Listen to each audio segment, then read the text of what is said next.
Selamat malam kawan-kawan semua. Assalamualaikum warahmatullahi wabarakatuh.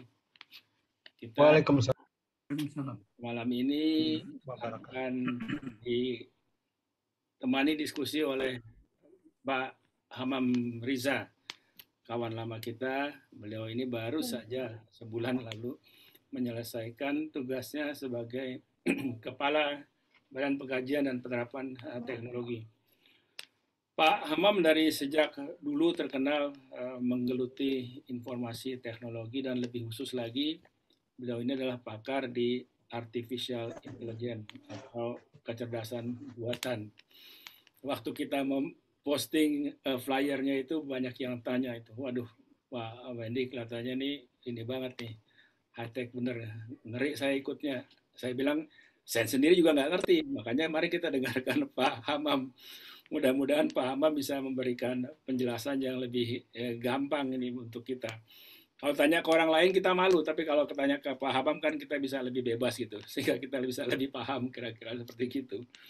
Nah di antara kita hadir beberapa kawan-kawan ini sangat bervariasi Pak Hamam. Ada yang sangat ahli, ada yang awam, tapi sekalipun awam tapi mungkin lebih mending daripada saya lah. Jadi saya benar-benar bisa mewakili para awamis. Nah, kata orang itu artificial intelligence itu adalah sekarang menjadi leadingnya dari IPTEK. Kalau orang menguasai IPTEK harus menguasai artificial intelligence. Padahal katanya kalau orang mau atau negara mau maju dia harus menguasai IPTEK.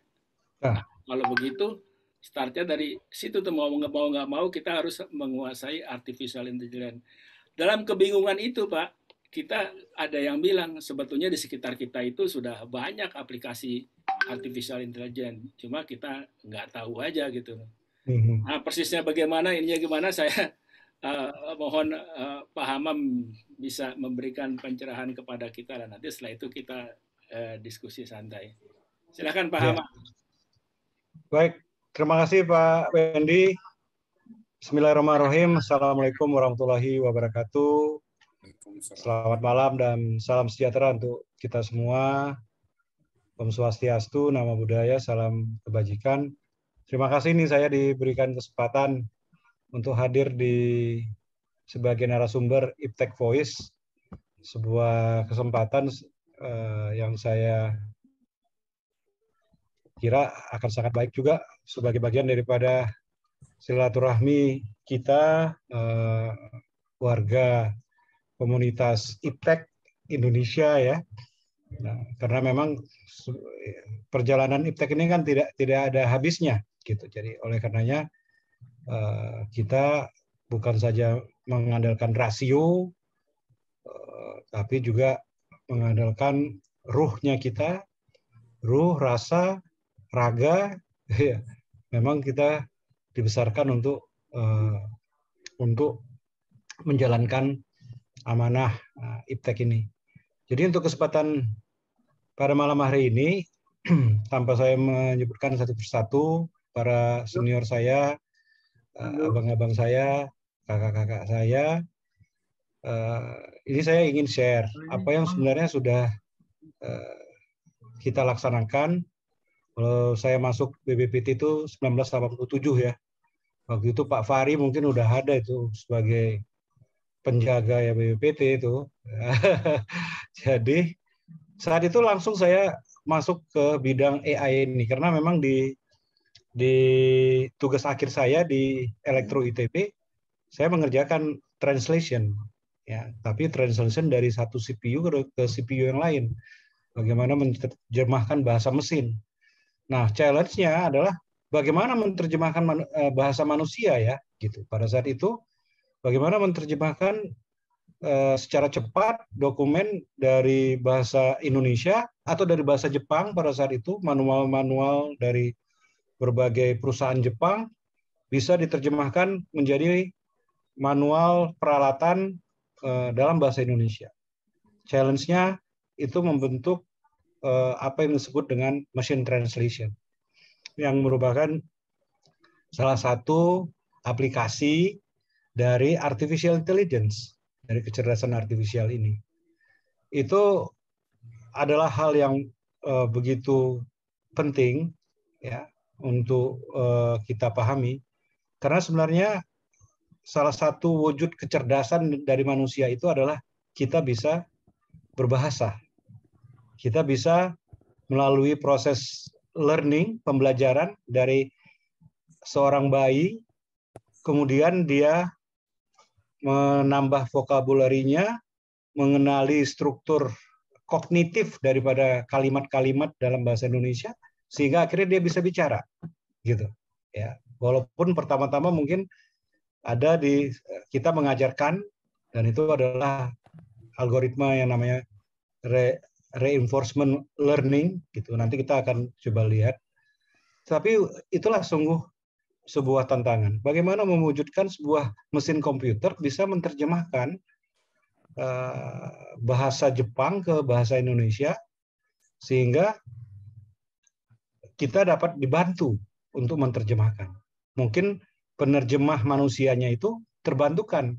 Ya, kalau sekarang kita udah ada Google Translate yang mungkin Bapak Ibu pakai, nah itu adalah bentuk machine translation.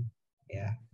Tetapi kehebatannya itu dengan perkembangan 30 tahun, kalau dulu setiap kali kita mengajarkan satu kata itu kepada komputer, kita harus menuliskan tata bahasanya dan lain-lainnya, semantiknya, dan itu artinya pendekatan artificial berbasis pada pengetahuan tentang bahasa.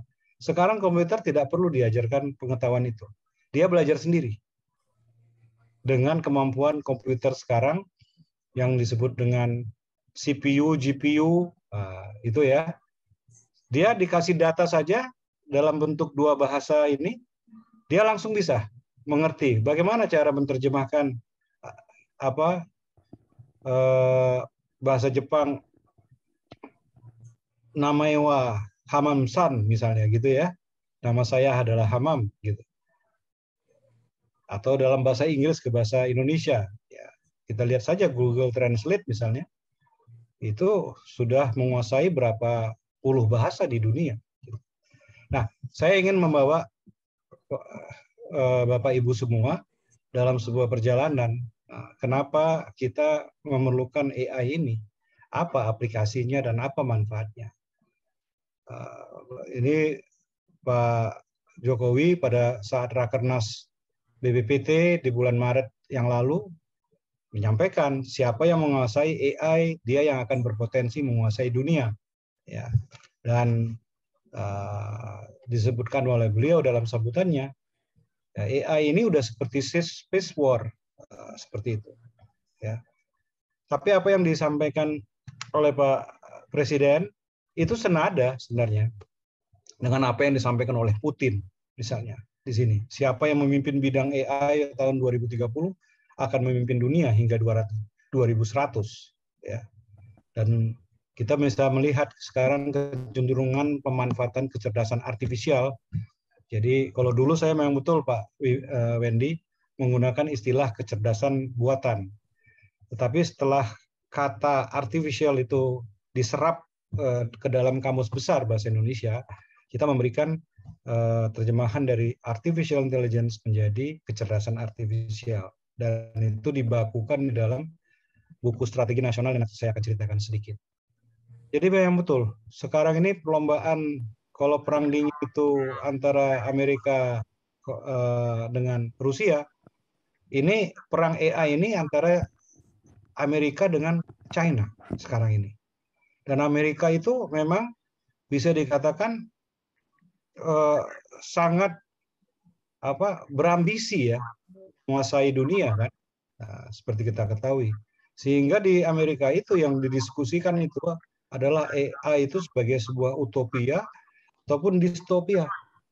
Dari ujung ke ujung dia sudah bicara tentang AI untuk perubahan iklim. Atau malah dunia yang dikuasai oleh robot. Nah, disebut robot apokalips gitu. Dan Cina juga tidak main-main dengan AI ini. AI made in China itu dia targetkan dalam 3-4 tahun sekarang. Ya. Di mana sekarang kalau kita lihat posisi 2019 saja Cina itu jumlah riset kecerdasan artifisial nomor 1, paten nomor 1, investasi nomor 1 di bidang kecerdasan artifisial. Jumlah perusahaannya juga ratusan di bidang kecerdasan artifisial. Apalagi kalau dikaitkan dengan jumlah talenta, sumber daya manusia yang memahami artificial intelligence, karena AI ini dipakai oleh berbagai.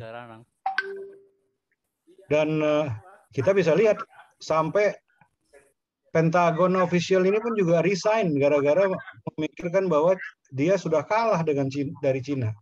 Ya, ini Pentagon former first chief software officer, gitu.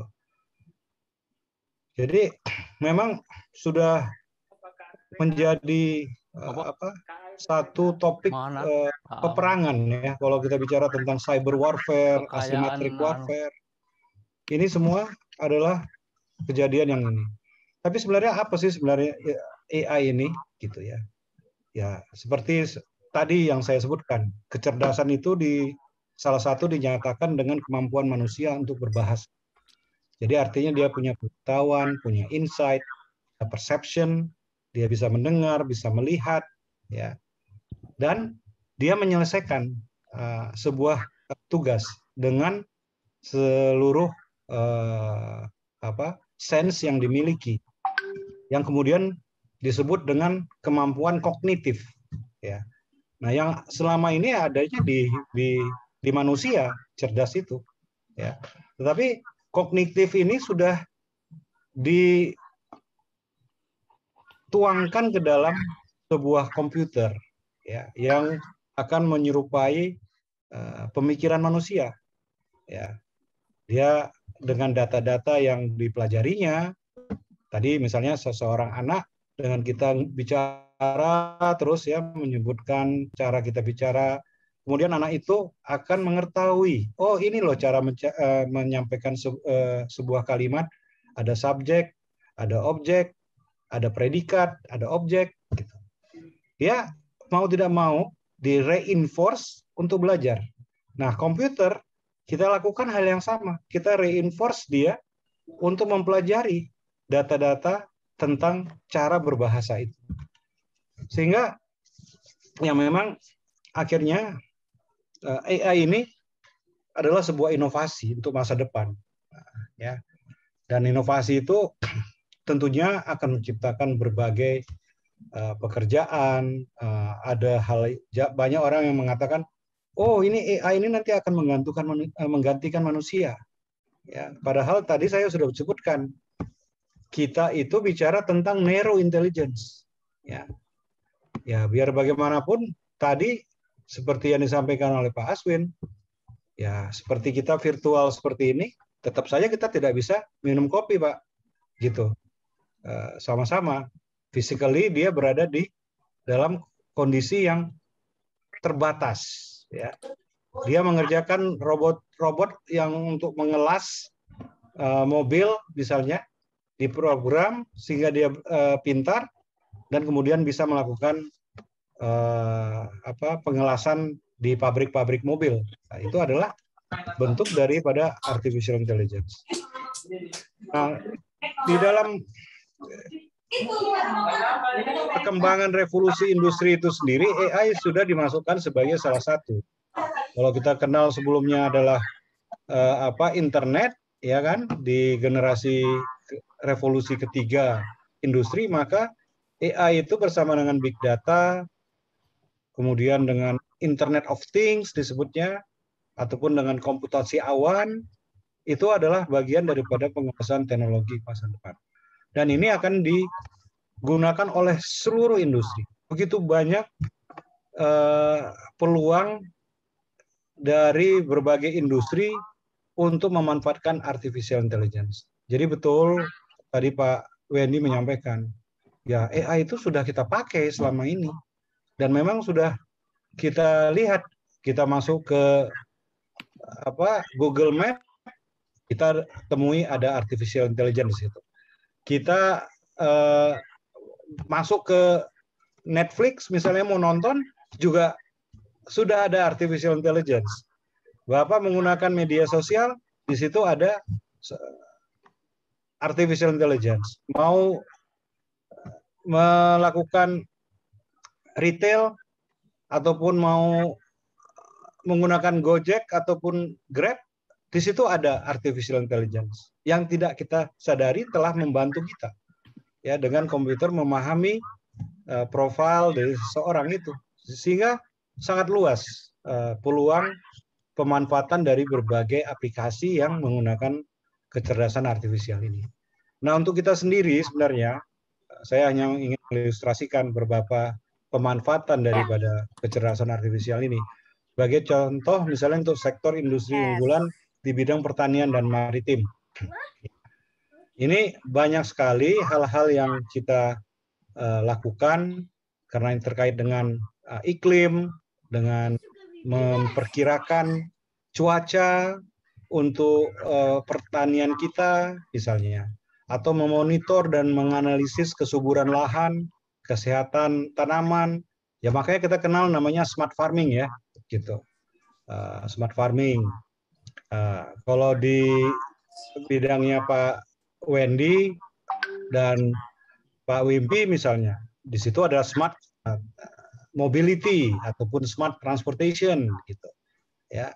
Di bidang kemaritiman sendiri ya, itu juga AI bisa membantu ya dengan melakukan perakiraan, yaitu sebuah sistem cerdas yang diberikan data-data, dia belajar justru dari data yang dia dapatkan secara apakah itu mengenai rutinnya musim kemarau yang terjadi di Indonesia atau musim hujan di Indonesia, dan diambil berpuluh tahun ke belakang data-data tersebut dan kemudian dipelajari oleh algoritma cerdas ini, sehingga kemudian dia bisa memberikan analisis, forecasting, perkiraan ya. Ini juga di bidang smart agriculture ini sebenarnya luar biasa yang dapat kita lihat di sini ya. Banyak kegunaan daripada sistem-sistem yang ada di dalam sistem konvensionalnya pertanian, misalnya production management ataupun logistik management, itu semua menggunakan dapat menggunakan AI, sehingga akan muncullah ya kecerdasan di dalam sistem-sistem yang sudah berjalan selama ini.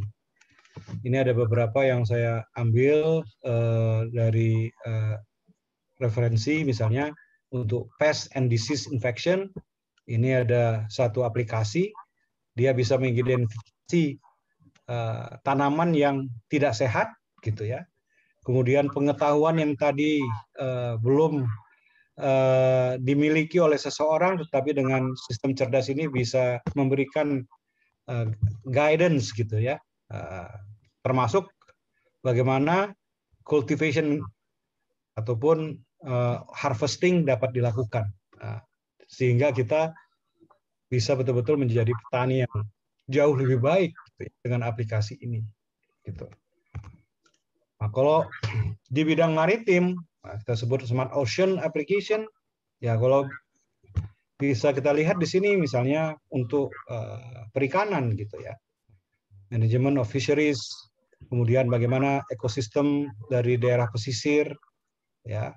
Jadi di sini disebutkan historical data to model and mitigate against coastal mangrove destruction, misalnya, untuk menghindari adanya banjir, ya, dan kemudian adanya badai, misalnya. Modeling dan prediction daripada kemungkinan munculnya banjir rob istilahnya oleh kita. Ya, jadi ini bisa dilihat dengan sebuah predictive modeling. Kemudian monitoring of fishing stock. Ini kalau untuk industri unggulan energi dan utilitas juga kita bisa lihat berbagai pemanfaatan, ya, aplikasi dan pemanfaatan daripada kecerdasan artifisial, baik itu untuk ketahanan maupun keamanan energi serta utility. Dan ini khusus untuk logistik ataupun rantai pasok, ini sangat erat nih dengan Kementerian Perhubungan dan Pak Wendy ataupun Pak Wimpi mungkin perlu melihat forecasting ini secara lebih luas lagi sehingga AI itu bisa membantu kita menghindari human error ya untuk mencapai sebuah efisiensi dalam pengoperasian. Katakanlah seperti ini, platform based application untuk ship flow dalam rantai pasok misalnya. Bahwa data collection, data dan manpower itu bisa dioptimize sampai mulai dari anchorage sampai kepada departures dari peralatan logistik ini ya. Mulai dari inbound route sampai dia meluncur ya, di mana di sini ada penjangkaran, piloting, berth allocation, suspension, sampai kepada demooring dan kemudian dia mulai bergerak untuk berlayar ya. Dan ini bisa menggunakan komponen-komponen cerdas gitu ya untuk mengalokasikan berbagai kebutuhan untuk mempercepat, mengefisienkan rantai posek ataupun poros maritim ya katakanlah ya. Di sini juga ada untuk kargo ini ada ilustrasi lainnya. Optimasi daripada algoritma untuk stacking, loading, scheduling sampai kepada optimisasi ya seperti itu. Nah, di keuangan dan retail juga kita bisa lihat sekarang kalau Bapak Ibu belanja ya dengan sistem online, digital transformation kan semua berubah menjadi digital nih. Kita bertemu juga malam ini dengan Iptek Voice ini. Iptek Voice ini mungkin dulu belum ada ya Pak Wendy ya. Tapi dengan adanya less contact society ini dengan kita menggunakan aplikasi Zoom, padahal Zoom itu sudah lama ya, tapi baru kita bisa rasakan di saat belakangan ini. Nah, saya ingin sedikit menceritakan mengenai apa yang dilakukan oleh BPPT sebenarnya di bidang kecerdasan artifisial ini. Ada 8 bidang fokus yang sudah kita desain selama beberapa tahun terakhir ini. Dan kita ingin memang mengembangkan berbagai bidang ini dengan diungkit oleh pemanfaatan kecerdasan artifisial. Jadi kalau tadi kita bicara mengenai kemaritiman, ada AI-nya di situ, AI-enabled application.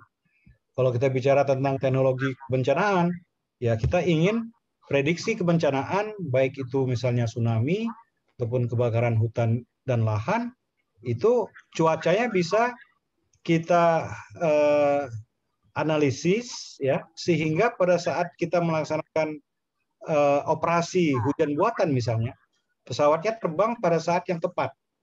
Dan berdasarkan prediksi bahwa tanaman gambut yang ada di Riau itu berdasarkan pengalaman dalam rentang 20 tahun ya, itu kemudian mengatakan oh Riau itu mulai hotspotnya ataupun titik apinya muncul di bulan Maret gitu misalnya ya. Dan ini hampir semua bidang fokus ini bisa bisa menggunakan kecerdasan artifisial itu. Banyak ya teknologi yang kita kembangkan di BPPT yang saya kira menjadi tantangan bagi kita untuk mengaplikasikan AI ya sehingga kemudian dia memberikan manfaat yang lebih terhadap teknologi-teknologi yang kita kembangkan di sini ya. Saya kira inovasi yang kita rasakan langsung pada saat dalam beberapa tahun ini antara lain adalah kita bisa mengembangkan chatbot karena ini merupakan bagian dari penugasan nasional kepada BPPT untuk mengembangkan chatbot bagi sistem e-government ya, sistem pemerintahan berbasis elektronik. Chatbot itu adalah yang biasanya kita berbicara dengan manusia. Nah, sekarang ini kita bicaranya dengan sebuah robot untuk chatting ya.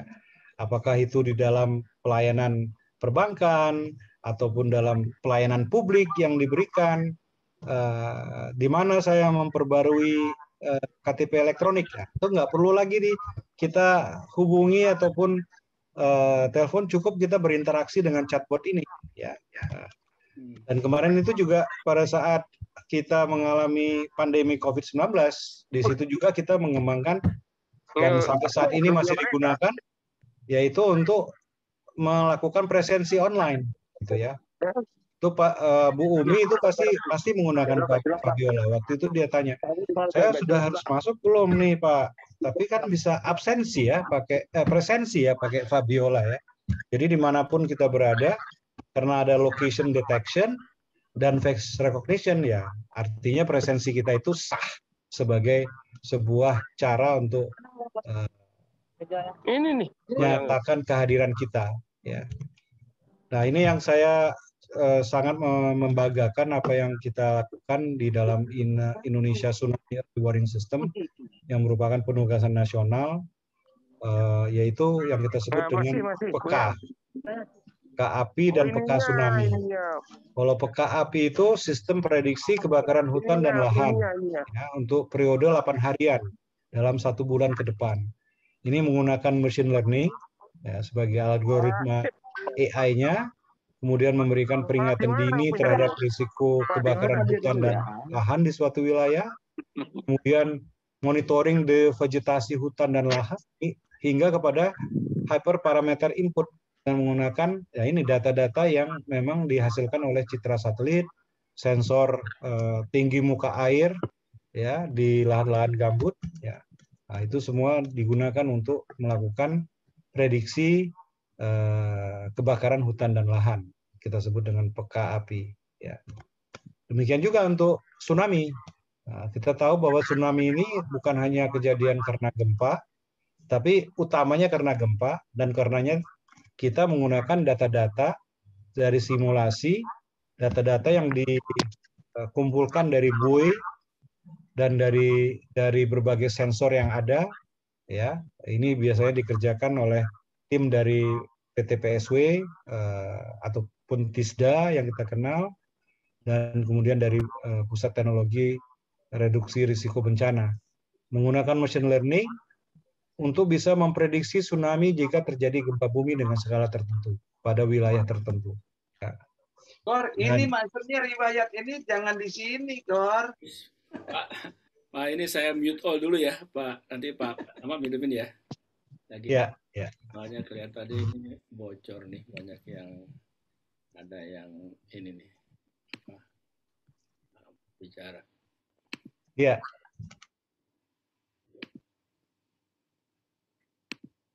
Silakan Pak Amam.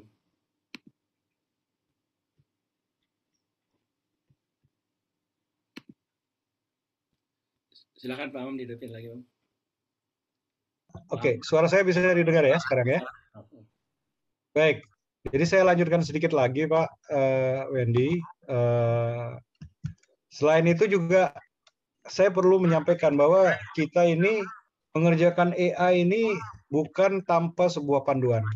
Itulah bentuk orkestrasi ekosistem inovasi yang dibangun oleh BPPT, ya, yaitu dengan menghasilkan strategi nasional kecerdasan artifisial. Kita sudah berhasil meluncurkan strategi nasional. Tadi kalau pada saat kita namanya berlomba-lomba untuk dengan negara lain untuk kecerdasan artifisial, Indonesia pada akhirnya di tahun 2020, meskipun di tengah masa pandemi COVID, itu bisa menghasilkan yang kita sebut dengan strategi nasional kecerdasan artifisial 2020-2045 yang dibangun dengan dasar-dasar etika dan kebijakan, data dan infrastruktur, talenta sumber daya manusia, ya, dan juga riset dan inovasi industri, ya, dengan 5 bidang prioritas. 5 bidang prioritas yang mendukung visi Indonesia 2045 seperti yang tadi saya sampaikan di depan. Berbagai pemanfaatannya itu ya memang tujuannya adalah untuk mendukung industri-industri unggulan, sektor-sektor pembangunan nasional yang penting seperti kesehatan, reformasi birokrasi, pendidikan, dan litbang jirap, ketahanan pangan, hingga kepada mobility dan smart city. Ya. Dan untuk merealisasikan itu, maka kami di dalam strategi nasional memberikan peta jalan untuk terbangunnya sebuah orkestrasi. Orkestrasi yang bisa yang kemudian akan terdiri dari quad helix gitu ya. Orkestrasi quad helix. Ya Bapak Ibu semua sudah tahu ABCG, ya, ABCG, akademi, bisnis, community and government.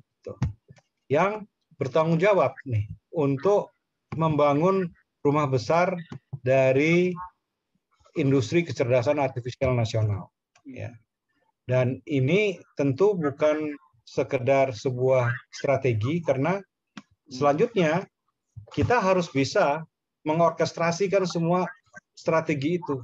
Jadi dari Hari Kebangkitan Teknologi Nasional tanggal 10 Agustus yang kita meluncurkan dokumen strategi nasional ini untuk pertama kalinya, ya, dan kemudian BPPT menginisiasi Pusat Inovasi Kecerdasan Artifisial atau kita sebut dengan PIKA, ya. Dan tugas salah satu PIKA ini adalah membuka open platform.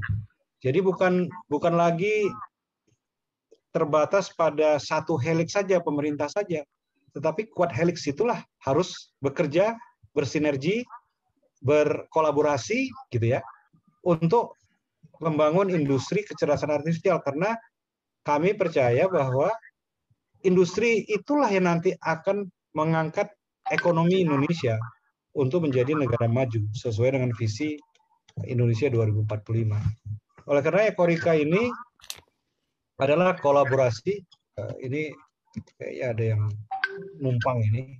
Tapi yang jelas di sini yang utamanya itu adalah bahwa kita merupakan community driven. Ya, artinya tidak lagi hanya tergantung pada satu, apakah akademisi ataupun pemerintah atau industri, tetapi dia harus memberikan nilai, ya, bahwa untuk bisa memoderasi implementasi kecerdasan artifisial sehingga ada strategi goes to market-nya itu jelas, gitu, maka harus ada orkestrasi ini. Inilah yang sekarang ini akan kita upayakan untuk segera terbentuk dan kemudian melaksanakan kegiatan AI Innovation Summit untuk menghubungkan seluruh orkestrasi quad helix yang saya sampaikan tadi, akademik, bisnis, community, and government. Saya kira demikian yang dapat saya sampaikan. Mohon maaf kalau terlalu panjang ya Pak Wendy ya. Tapi ini untuk supaya skopnya, spektrumnya betul-betul bisa tersaji dengan baik. Terima kasih. Terima kasih Pak Hamam. Saya sebetulnya kalau berani ingin menyampaikan, mengundang juga Pak Aswin. Tapi sebelum itu Pak Hamam ya, sebelum itu ada yang mengganggu nih bagi kita yang awam ini. Tolong punten diminta tolong dijelaskan. Ya. Kan tadi dibilang tuh sama Pak Hamam bahwa AI itu boleh dibilang aplikasinya hampir di semua spektrum lah katakan, dan cuma kita berpikir nih, minimal saya lah berpikir bahwa lalu bedanya AI itu dengan program biasa seperti apa? Yang kita kenalkan aplikasi program yang katanya biasa lah sehari-hari. Tiba-tiba kita dengar udah ada artificial intelligence. Nah tadi penjelasannya kayaknya semuanya itu bisa dibilang sebagai AI. Lalu bedanya AI dengan program biasa itu seperti apa? Yang ininya gitu. Gitu, Pak. Ya, program yang biasa itu belum bisa disebutkan kategorinya sebagai intelligence, Pak. Karena tidak ada proses pembelajaran. Jadi itu program itu adalah coding. Apa yang ada di kepala kita, intelligence yang ada di kepala kita, misalnya untuk memindahkan satu barang dari satu tempat ke tempat yang lain gitu ya. Dia bisa kita ajari koordinatnya ke dalam program itu, kita coding program itu. Ya. Tetapi di dalam proses pembangunan program AI, kita tidak memberikan dia koordinat, Pak, gitu. Tapi kita memberikan dia clue, gitu. Dan kemudian program itu akan terbangun sendiri, ya, dengan proses yang sebutnya machine learning itu, pembelajaran mesin. Jadi intelligence itu tidak kita injek ke dalam program, tapi intelligence itu muncul karena proses pembelajaran. Itu yang membedakan antara dua program. Jadi saya suka menyebutkan kalau yang biasanya kita gunakan itu adalah coding saja, gitu. Program coding dengan memasukkan knowledge ataupun pengetahuan dari manusia menjadi sebuah software, menjadi program. Sementara AI program itu harus melewati tahapan training, pembelajaran, machine learning kita sebutnya. Malah disebutnya deep learning, gitu, mempelajari secara mendalam dengan data-data yang ada, tanpa kita menentukan, oh setelah ini lakukan ini, lakukan ini, lakukan ini. Kalau itu kan adalah algoritma sekuensial yang kita berikan if then else, gitu ya Pak. Kalau di dalam program itu, kalau ingat zaman dulu kita programming pakai Fortran misalnya, gitu, ya itu if then else. Kita yang memberitahu pada dia if A then B else C, gitu. Nah, if then else-nya itu tidak terbangun di dalam program AI. Yang kita berikan adalah A itu seperti apa, B itu seperti apa, C itu seperti apa, dan program AI inilah yang akan menentukan kalau kemudian ada rule if then else itu. Ya, kira-kira analoginya seperti itu, Pak. Mohon maaf kalau kurang populer ya penjelasannya. Ya memang barang susah sih dijelasin seawam-awamnya juga ya segitu maksimum ya. Cuma barangkali bisa kita bilang gini, kalau program biasa dari awal kita bikin, kalau kita nggak apa-apain 10 tahun lagi ya cuma bisa itu. Kalau AI dia makin pinter lah karena gitu. Iya. Itu ya. Makin banyak. Betul ya. Semakin banyak data, semakin banyak dia lakukan training, sehingga kemudian baru dia bisa mengeluarkan prediction-nya atau decision-nya, gitu. Makin pinter dia jadi. Yang kedua, Pak Hamam, yang kedua ini tadi yang terakhir Pak Hamam, kelihatannya orkestra itu harus terbentuk. Kenapa? Karena memang untuk membangun AI itu perlu sekian banyak kemampuan ya digabung gitu. Makin banyak, makin bagus itu ya. Nah, pertanyaannya adalah gini, bagi kita yang awam nih, komunitas yang awam nih, apakah kita masih berperan nih? Misalnya saya sebagai contoh lah, kami dari sektor yang sangat sangat praktis gitu ya, di berhubungan misalnya sehari-hari. Kita kan relatif awam lah terhadap artificial intelligence. Tapi kalau di gambaran itu Pak Hamam melihat bahwa itu kelihatannya Pak Hamam tunjukkan bahwa sebetulnya semua komunitas itu berperan, makin banyak itu peran berkontribusi, semakin bagus ya yang kita hasilkan. Nah, ini untuk menunjukkan bahwa sebetulnya AI itu tidak semata milik, tanda petik ya, milik orang ahli IT, tetapi banyak juga komunitas lain yang bisa diikutkan di situ ya. Gimana Pak Hamam gitu ya? Betul sekali. Betul sekali Pak Wendy. Jadi AI itu adalah enabling teknologi untuk semua sektor yang menginginkan efisiensi, menginginkan optimisasi, menginginkan otomatisasi, ya, yang menginginkan decision support system, gitu. Contoh misalnya pada saat kita terkena pandemi COVID-19 ini, gitu ya. AI apakah bisa membantu untuk menemukan cara untuk melaksanakan testing atau tracing? Ada yang bisa jawab nggak kira-kira? Bisa nggak AI membantu? Pernah nggak mendengar ada AI yang kemudian membantu kita untuk melakukan testing? Testing yang selama ini kita tahu PCR atau antigen. Nah, betul, genus dengan cara meniup ya, gitu. Betul kan?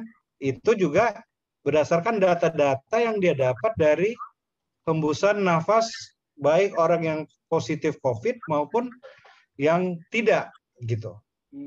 Harus bisa AI itu membedakan volatile organik komponen yang ada di nafasnya kita gitu. Sehingga dia bisa membedakan bahwa ini nafas yang ada virus SARS-CoV-2-nya dengan nafas yang tidak ada SARS-CoV-2-nya gitu. Nah, selain itu AI juga membantu radiolog untuk melihat paru-paru kita. Nah, sering kan pada saat kita dengar yang positif itu pasti toraks sama dilakukan X-ray atau CT scan. Apa sebenarnya tujuannya? Adalah agar dokter bisa melihat ada tidak di paru-paru itu COVID-19 itu, virus itu. Dan itu dilakukan oleh radiolog. Ya. Radiolog yang harus mencari, ada beberapa istilah kedokteran lah di situ ya. Ada namanya consolation atau apa gitu ya. Ada GGO, ada consolation, itu orang radiolog yang tahu. Nah, dari situ kita mengajarkan kepada AI ini gambar paru-paru orang yang terkena COVID sama orang yang tidak terkena COVID. Dan itu diberikan data puluhan ribu. Makanya data-data paru-paru itu sangat diperlukan, ya. Walaupun itu ada isu mengenai privacy lah, data privacy, medical record itu kan data privacy. Dan itu juga yang menjadi tantangan kami pada saat mengembangkan AI untuk COVID-19 yang menggunakan citra X-ray dan CT scan. Ternyata AI itu bisa membantu radiolog yang selama ini butuh waktu sekitar 30 menit untuk mengamati X-ray ataupun CT scan dari seseorang untuk mengatakan bahwa oh ya ini ada indikasi terkena COVID-19. Ya, walaupun nanti tesnya juga harus dikomplementari dengan PCR atau dengan antigen. Tetapi radiolog itu kan bisa mengatakan seberapa parahnya ini virus ini yang sudah menyerang tubuh kita gitu. Dari 30 menit hanya perlu 3 menit karena AI itu sudah menunjukkan tempat-tempat yang harus dilihat oleh radiolog itu. Dengan perbedaan warna nanti. Yang saya mungkin ada slide-nya tapi nanti saya akan cari, saya akan tampilkan. Ya. Jadi hal-hal seperti itu yang kita harapkan dari AI ini. Dan seperti yang tadi saya contohkan, itu bukan hanya di bidang kesehatan saja, hampir di semua sektor lah, ataupun bidang keilmuan atau bidang teknologi, AI ini bisa membantu. Itu juga yang mudah-mudahan bisa menjawab pertanyaannya Pak Wendy tadi, gitu ya. Apa yang bisa dilakukan oleh ini? Apakah kita semua harus mengerti mengenai AI? Tidak, Pak. Rata-rata dari kita supaya AI itu bisa berjalan, ya, anak-anak sekarang itu adalah harus menguasai namanya data science, ilmu data. Karena dari data itulah kemudian sama aja prinsip kita pertama belajar komputer itu namanya sampah masuk, sampah keluar ya, garbage in, garbage out. Ya, kalau datanya garbage, ya pasti dia nggak akan pinter-pinter tuh program AI itu. Tapi kalau datanya akurat, bagus, precise, dan volumenya cukup, ya, maka kemudian dia bisa mengenali dan kemudian membantu menghasilkan ini. Makanya dalam AI itu ada proses training yang disebut dengan machine learning itu tadi, yaitu pembelajaran oleh mesin.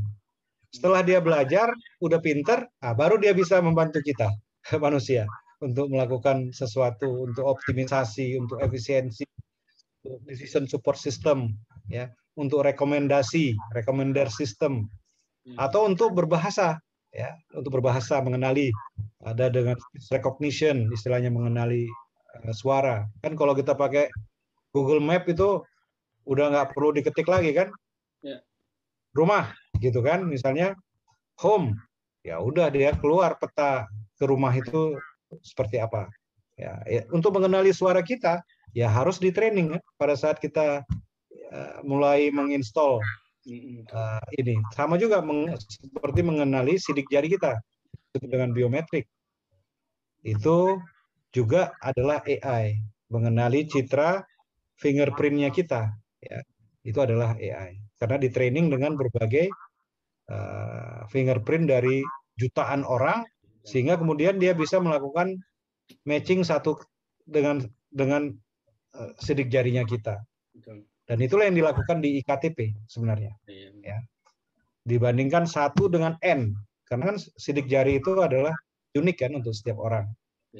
Walaupun ya kadang-kadang seperti Pak Marzan tuh sudah berkali-kali di scan jari fingerprintnya, nggak bisa kebaca itu karena halus. Ada orang-orang yang nggak bisa dibaca fingerprintnya. Baik, sehingga kemampuan AI-nya juga nggak bisa mendeteksi fingerprint. Ya, gitu. Kira-kira gitu Pak Wendy, jawaban saya Pak. Terima kasih. Terima kasih. Ini untuk kawan-kawan yang hadir di sini, kalau ingin ada bertanya atau melakukan diskusi atau konfirmasi, silakan ya. Tolong saya dibantu dengan mungkin raise hand atau apa tandanya saya itu. Silakan. Sebelum itu kami Pak Amam saya undang Pak Aswin ya. Pak Aswin, silakan Pak Aswin kalau ada mau menambahkan komentar atau apa. Iya. Asal jangan bikin tambah bingung aja. Wah, ini kan saya cuma komplement presentation. Saya mau menyampaikan ada 2 slide Pak Wendy. Pak. Hanya untuk menambahkan komplement dari Pak Hamam. Selama Pak Hamam cerita itu saya juga bikin paralel dengan Pak Hamam cerita, saya bikin PowerPoint juga nih. Ya, jadi untuk mengkomplement artinya tadi bisa saya share ya Pak Hamam ya, Pak Wendy ya. Bisa. Ini mungkin pemahaman sederhana aja tadi yang Pak Hamam cerita. Jadi kita dulu pakai operasi manual, pakai tangan, mechanical gitulah. Kemudian kita pakai kontrol elektromekanik. Ini urusannya orang-orang mesin aja nih. Kalau bahasa kerennya industri 1.0 lah. Kemudian pakai sistem kontrol elektronik, electronic control system. Dulu di TB Elektro itu ada jurusan A, B, C. C itu control system, isinya electronic control system aja. Nggak pakai komputer masih. Ya, elektronik, rangkaian elektronik lah. Itu kita elektromekanik udah. Nah, yang berikutnya seperti 2, tapi pola kontrolnya bikin dengan komputer, kita bikin flowchart yang seperti diceritakan Pak Wendy tadi, sebab flowchart-nya baru bahasa basic sama Fortran ya. Fortran, formula translation sama basic, beginners, apa itu lupa gua. Semua di TPB diajarin itu. Sorry dia ngomong berapa tahun yang lalu nih. Pak Hamam ngomel-ngomel TPB barang apa tuh. Tapi masih ada Pak Hamam. Waktu zaman Pak Hamam masih ada TPB itu. Di TPB diajarin itu bikin flowchart. Iya Pak. Nah yang masih diajarin kan Bapak. Jadi kita semua belajar bikin flowchart lah. Terus habis itu kita masukin di komputer. Kemudian komputernya kerja ngurusin apa, disuruh apa aja bisa tuh komputer ngikutin flowchart yang kita bikin oleh orang yang cerdas ini kan. Nomor 4 berikutnya seperti 3 ini udah menarik ini sebab sekarang antar komputer bisa saling komunikasi, sehingga banyak disebut sebagai industri 4.0. Antar komputer komunikasi, dan contoh paling gampang itu di autonomous transport seperti MRT Jakarta sama LRT yang Jabodebek yang mau yang mau jalan ini ya. Nah di sini saya tambahin merah ini artificial intelligence. Dari mulai electronic control udah ada dikit gitu. Kalau belajar dikit, saya kasih garis tipis saja lah. Yang 3 udah belajar banyak, 4 belajar banyak, dan kemudian kita ngomong artificial intelligence sebab di poin 5 ini seperti 4 juga, komputernya saling komunikasi dengan IoT dan sebagainya. Tapi dia bisa bikin flowchart sendiri, bisa mikir. Kalau istilahnya Pak Hamam tadi, kognitif ya Pak ya, kemampuan kognitif. Begitu dia informasi, gue nggak bisa ngerjain ini, tapi gue dapat informasi ini sehingga gue bisa bikin. Kerjakan ini. Dan ini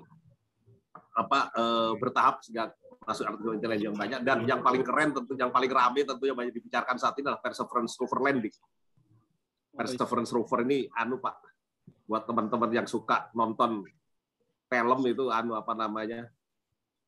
pesawat yang turun di planet Mars sekian ratus juta kilometer dari kita, dan dia mendarat dan mencari data sendiri tanpa perintah dari bumi. Jadi dia melihat, oh ada batu yang aneh ini, oh ini dia deteksi sendiri. Ketika dia mendarat, dia sudah mencari sendiri di mana gua paiknya mendaratnya. Kalau gua mendarat di pasir, ntar gua mati nih. Kalau gua mendarat di lengket-lengket ini, ntar gua bisa jalan. Nah, dia mencari tempat yang pas buat dia, yaitu di Jezero Crater, dan kemudian dia mendarat di situ dan masih jalan sampai sekarang. Jadi untuk pertama kali ada pesawat landing tanpa dikontrol dari bumi, dia sendiri yang ngurus. Nah, ini dia bikin flowchart sendiri sesuai informasi yang diterima agar tugas terlaksana seperti Perseverance rover. Nah, itu yang ekstrimnya lah ya. Kita bilang mungkin ini the highest AI teknologi saat ini. Tentu yang lain-lain juga banyak yang disampaikan Pak Hamam tadi. Nah, ini cuman yang ingin komplement dari saya, mungkin informasinya ialah kegiatan yang tadi dilaksanakan di Indonesia tadi yang seperti Pak Hamam cerita, mungkin perlu disosialisasikan, Pak. Kenapa sosialisasi ini perlu? Sebab ini berikutnya yang ingin saya sampaikan. Ini canggih, LRT Jabodebek bakal dioperasionalkan tetap di Indonesia. Saya pengen pendapat Pak Wendy juga ntar setelah ini, selain Pak Hamam secara teknis. Undang-undang kereta api yang dibikin Pak Wendy dulu itu bilang bahwa sarana perkereta apian hanya dapat dioperasikan oleh awak kereta api yang bertugas dari penyelenggara sarana perkereta apian. Dan dimaksud awak kereta api adalah masinis dan asisten masinis. Terus kereta LRT Jabodebek ini kalau dioperasikan tanpa masinis, undang-undangnya mesti dirubah dulu nih Pak. Nggak pakai awak kereta api bukan masinis, nggak pakai masinis, katanya nggak pakai masinis. Ini yang ngomong nih Pak Jul nih, teman Pak Wendy itu. Pak Jul yang ngomong di Kompas, dan banyak yang ngomong seperti ini. Sebetulnya MRT kita juga tanpa masinis ya. Masinis hanya mengoperasikan kalau ada masalah dia baru mengoverride. Saya pikir kita semua udah pernah naik MRT, kita tahulah nggak ada masinisnya ini. Pak Hamam juga tahulah, Pak Wendy juga tahu. Nggak pakai masinis cuma diem doang itu di situ, cuma kontrol doang. Tapi kalau ada masalah dia baru melaksanakan. Tapi kemudian yang menarik Pak Jul temannya Pak Hamam ini bilang bahwa nanti LRT Jabodebek nggak pakai masinis kalian, jadi nggak ada orang. Loh, lalu undang-undang kereta api mau dirubah atau gimana ini? Ini pengen tahu juga. Berarti seperti ini nanti boleh dioperasi, harus ditambah ini, harus ada pasal perubahan atau gimana ini? Kalau awak kereta api harus berupa masinis, yang mau operasikan cuma boleh awak kereta. Ini baru aspek legal ya. Mungkin ini perlu dimasukkan juga nanti Pak di Stranas KA bahwa aspek legal diperlukan kalau seperti ini gitu ya. Misalnya. Satu lagi mungkin aspek internasional. Ini Information Technology Agreement misalnya. WTO, IPA itu ngatur bahwa anggota-anggota WTO ini committed to completely eliminating tariff on IT product. Nah, AI ini IT product. Jadi nanti produk-produk AI boleh masuk ke Indonesia tanpa tarif, tanpa biaya masuk. Dan kemudian kita di Indonesia, industri kita harus membuat produk bersaing dengan produk yang masuk ke Indonesia tanpa tarif. Ini kan menarik ini. Jadi gimana ini nanti? Kita kalah melulu dong. Minimum kalau kita ngembangin produk di sini kan produk jadi masuk tanpa tarif. Kalau kita main produk ini AI tadi kan hardware dan software ya Pak Hamam ya. Tadi belum nggak disampaikan secara rinci memang. Seperti X3-nya Pak Hamam tadi, Bapak cerita X3 itu kan hardware dan software itu. Ada hardware-nya, ada software-nya. Nah kalau hardware dan software import langsung, eliminating tarif on IT product 0% ini. Tapi kalau saya bikin sendiri di sini, baru datengin ini, komponen ini, software ini, udah kena tarif. Bagaimana industri kita mau bersaing dengan produk import yang jadi? Kemudian moratorium custom duties khusus untuk software. Sebab AI ini kan isinya banyak software ini. Mungkin dalam ke depan nanti harganya itu kalau sekarang ini harga hardware masih dominan, nanti makin ke sini, makin ke AI ini harga software yang makin dominan. Dan di moratorium WTO juga mengatur moratorium on custom duties on electric transmission. Jadi kalau kita mengimport software melalui electric transmission itu 0%, no custom duties. Kalau kita bikin di sini, saya beli dari PT XYZ minimal saya harus bayar 10% ini atau apapun lah. Bikin software ini. Saya beli software kena pajak, kena ini, tapi kalau saya import nggak kena tuh. Ya udah gue import aja deh. Jadi saya pikir ini catatan yang tadi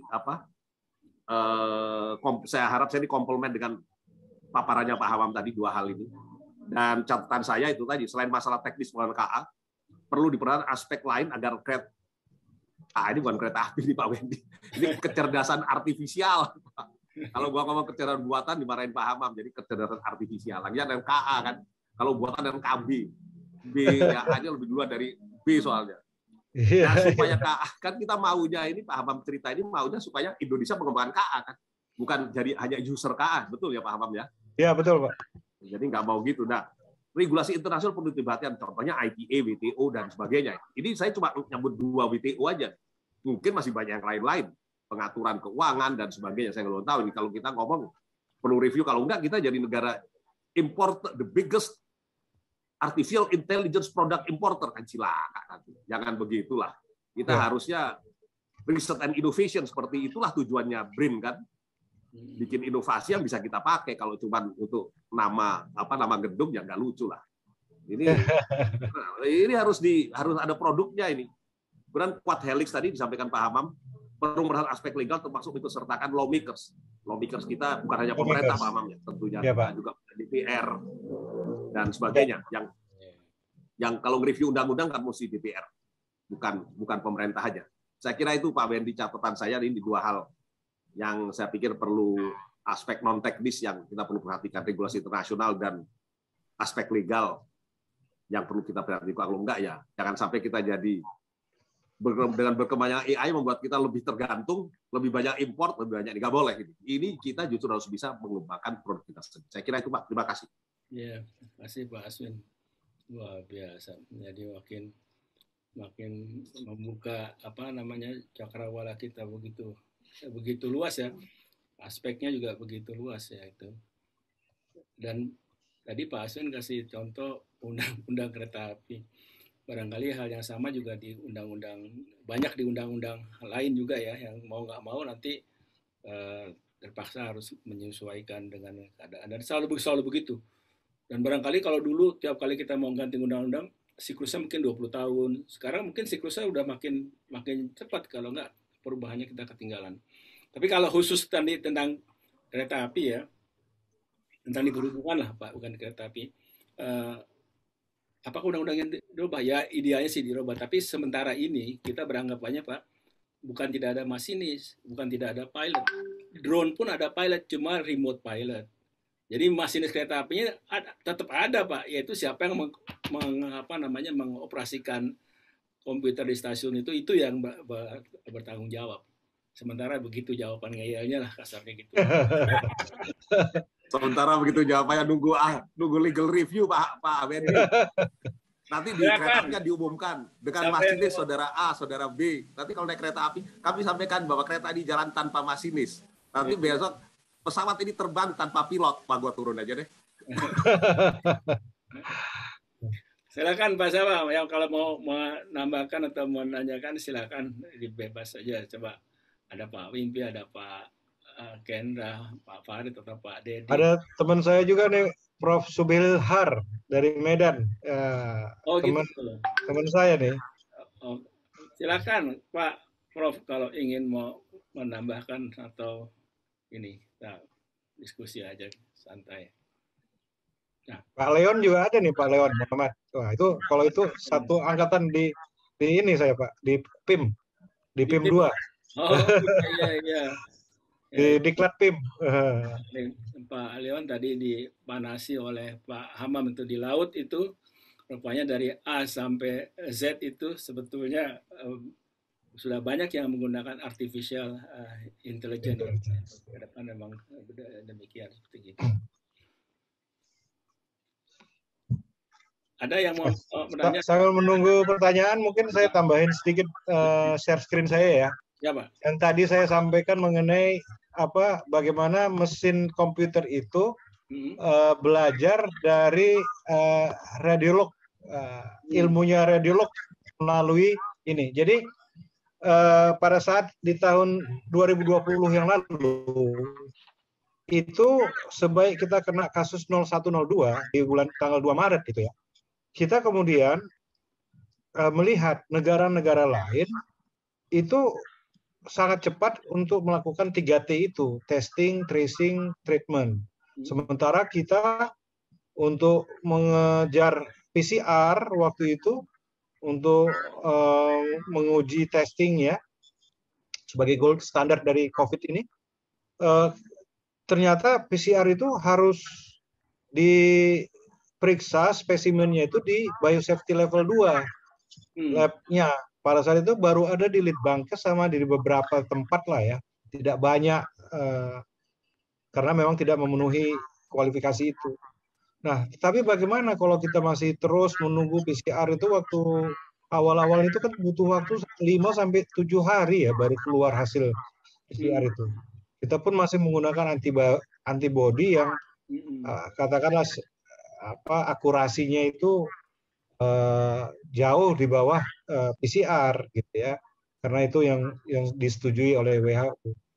Oleh karenanya pada saat itu tantangannya kita melihat, terus terang waktu itu saya melihat di Korea itu ada perusahaan dengan dukungan dari pemerintah Korea itu mengembangkan AI untuk COVID-19 ini. Ya. Nah, kemudian saya tanya kepada dubes Korea yang ada di sini, yang sekarang sudah diganti ya, dia udah kembali ke sana. Saya bilang, bisa nggak kenalkan saya dengan perusahaan Korea itu, supaya kami bisa belajar nih apa syarat-syaratnya untuk membangun AI untuk COVID-19 detection. Ternyata memang nggak, kalaupun mau bekerja sama ya butuh segala macam non-disclosure agreement dan lain-lain gitu ya. Yang artinya mereka ingin menjual produk itu. Mereka kalau mau ya beli produk kami gitu. Singapura juga pada saat kita belum punya peduli lindungi, punya trace together namanya, yang kemudian dibeli oleh Indonesia ya, itu kemudian menjadilah peduli lindungi yang sekarang kita pakai ini. Tapi aslinya itu trace together. Ya. Nah, ini kemudian kita ngajak teman-teman Quad Helix ini, Quad Helix seperti saya jelaskan tadi, masuklah ke dalam. Mungkin Bapak Ibu sudah mengetahuinya yang namanya Task Force Riset dan Inovasi COVID-19. Di mana di situ kita belajarlah apa yang disebut dengan machine learning untuk deep learning, data mining, dan decision support system. Ya. Ini untuk mengkomplement kepada PCR based detection. Artinya kita ingin dari citra medis, ya, dengan medical imaging ini, maka kita bisa mendeteksi COVID-19 ini, program AI ini, untuk membantu radiolog dan dokter untuk mempercepat diagnosis dari COVID-19. Nah, untuk membuat komputer itu memahami paru-paru kita, gitu ya, dia hanya berdasarkan citra. Citra yang diambil dari X-ray dan CT scan. Nah, masalahnya data dari kita itu belum tersedia pada saat itu, Pak. Nol, bisa dikatakan nggak bisa di-share. Kalau mau di-share, minta ke Kementerian Kesehatan. Waduh, Kementerian Kesehatan udah kita belum bisa perhati rumah sakit.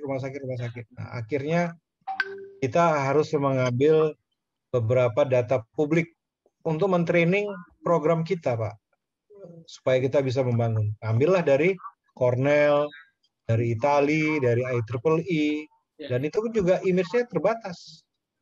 Nah, hanya pada akhirnya bulan September itulah kita bisa memiliki beberapa data yang langsung strain virus Indonesia ya. Kalau ini kan bisa saja strain virusnya dari mana nih? Dari Itali, dari Amerika, dari New York mungkin. Tidak spesifik Indonesia. Nah, sementara kita mau mendeteksi virus di Indonesia.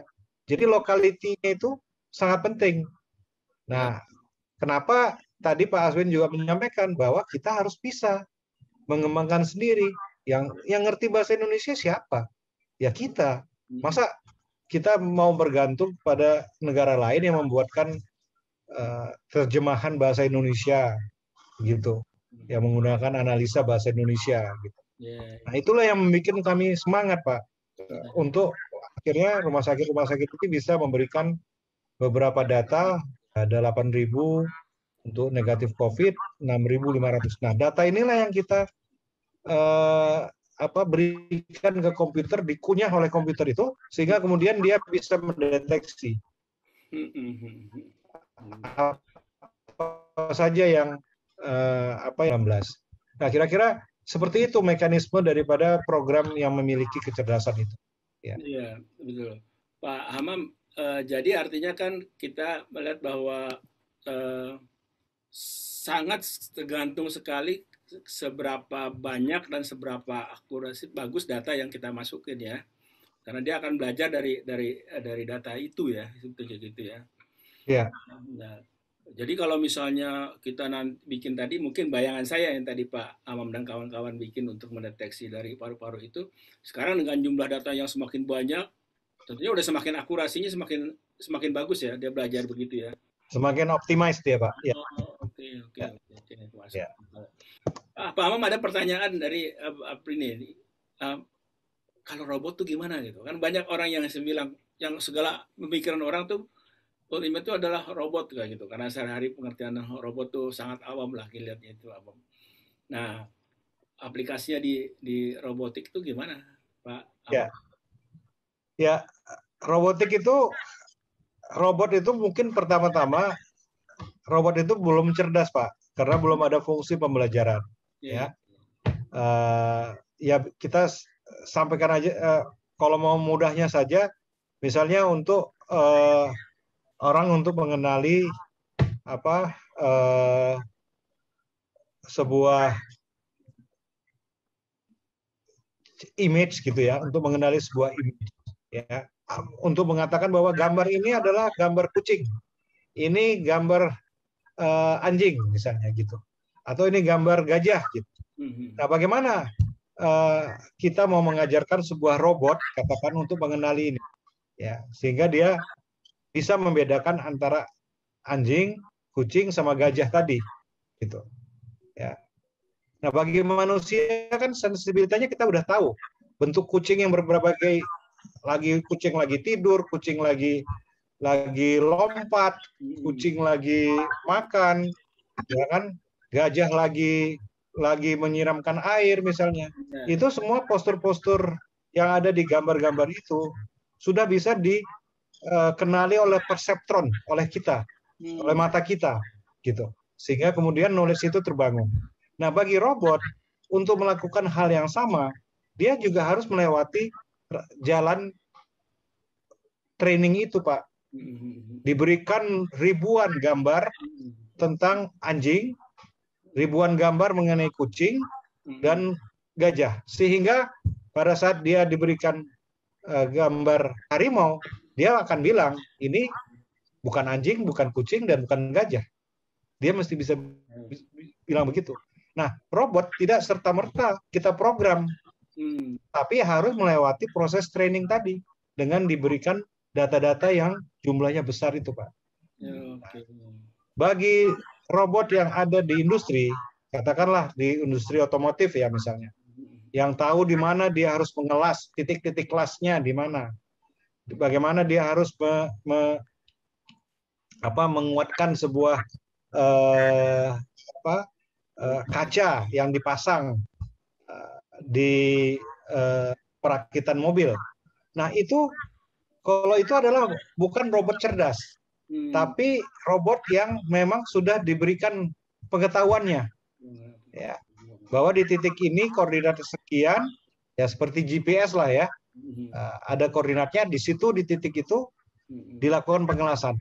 Itulah yang kenapa di industri itu menggunakan sistem komunikasi yang sangat-sangat baik gitu untuk bisa menggerakkan robot itu ke titik yang kita perlukan. Jadi ada dua hal di sini. Ada yang sifatnya robot mekatronik dengan robot yang cerdas, Pak. Gitu. Kalau mekatronik ibaratnya dia tergantung apa yang diprogram, nah itu aja. Ya, ya seperti mesin CNC lah. Nah, dia mesin CNC gitu. Kayak mesin CNC lah ya. Gitu. Ya. Dia artinya biar namanya robot yang kelihatannya bagus-bagus itu tuh yang di apa namanya di WA atau di mana itu contoh-contoh bagus itu sebenarnya tergantung dalamnya itu ada AI-nya ya. Ya, Pak. Gitu. Jadi intinya sebetulnya ya dia AI otaknya lah ya kira-kira gitu ya Pak ya. Ya. Ya, betul. Pak Ahmad, saya juga pernah melihat tadi Pak Ahmad melihat saya bilangin soal kedokteran ya. Saya pada suatu ketika tuh lihat antrian di suatu rumah sakit untuk ini kan ya, jantung ya. Saya lihat antrian segitu banyak sampai di koridor. Saya bingung bagaimana dia bisa menyelesaikannya dalam satu hari itu. Ternyata begitu dapat kita giliran masuk, itu udah betul, pakai itu aja. Jadi orang itu, si dokter ahlinya itu tidak ngelihat lagi kalau yang bersangkutannya, hanya ngeliat ke screen aja. Tek, tek, tek, tek, keluar situ, beneran Pak. Dia betul. Dia mendiagnosa itu nggak lihat orangnya sama sekali, udah yang berikutnya dia ngomong aja gitu, betul-betul gitu. Nah, itu kalau semakin banyak alat itu yang misalnya basicnya AI, semakin banyak dia dapat data dari BPJS itu orang yang ngantri itu sebenarnya semakin canggih dan itu lokal spesifik ya sebetulnya lagi sangat bagus itu yang kelihatannya kalau kita bisa kembangkan di tempat lain juga begitu. Iya betul Pak. Ya. Jadi saya pikir ini untuk kita memanfaatkan AI ini, kita sebenarnya tidak harus mendalami sampai kepada coding, programming, mengerti algoritma itu mungkin orang-orang computer scientist lah, sama data scientist. Tapi AI ini harus karena akan menjadi pola kehidupan. Oleh karenanya kenapa AI ini sekarang diusulkan juga sudah menjadi bagian daripada kurikulum, bukan dari di tingkat universitas. Ya, sama seperti kita kalau harus ada teknoekonomi sebagai mata kuliah wajib. Nah ini AI ini nanti di tingkat 1 atau tingkat 2 itu sudah harus diberikan karena kecenderungan dunia ini adalah menguasai data, ya, menguasai data. Data is the new oil kata orang, gitu. Ya. Dengan kita menguasai data, itu kita bisa membangun berbagai aplikasi untuk menemukan manfaat-manfaat. Oleh karenanya anak-anak sekarang itu data science itu udah menjadi prerequisite Pak. Sama seperti dia menerima misalnya matematika 1 atau matematika 2, gitu ya. Nah, dan itu malah akan ditarik jauh. Kalau di beberapa negara sudah dimulai dari sejak di tingkat SD sekalipun. Walaupun nanti itu sifatnya adalah game, permainan, itu semua kan sekarang kecenderungannya diindeks semua itu. Media sosial, permainan, dan lain-lain itu semua memiliki kecerdasan. Dan itu pula yang membuat perusahaan-perusahaan besar seperti Facebook, ya kan? Facebook, Twitter, Google, itu semua kekuatan mereka adalah di algoritma cerdas, bisa mengenali, bisa target ads dan segala macam, itu semua adalah berdasarkan data-data yang kemudian dianalisa dan kemudian menciptakan program itu mampu membuat decision sendiri untuk menampilkan. Bukan lagi manusia yang menjalankan itu, Pak. Ngeri yang banget. jadi adminnya itu ya mungkin hanya memastikan servernya hidup, ya kan? Sementara algoritma itu berjalan secara ini autonomous. Ya, gitu. Dia sendiri bisa mengimprove dirinya sendiri. Iya. Jadinya bisa mengimprove. Ya sekarang ini aja AI itu bisa membuat ini Pak, satu komposisi klasik seperti Bach atau Mozart sekalipun gitu. Waduh, ngeri juga ya. AI bisa membuat batik, pattern batik. Yeah. AI bisa apa?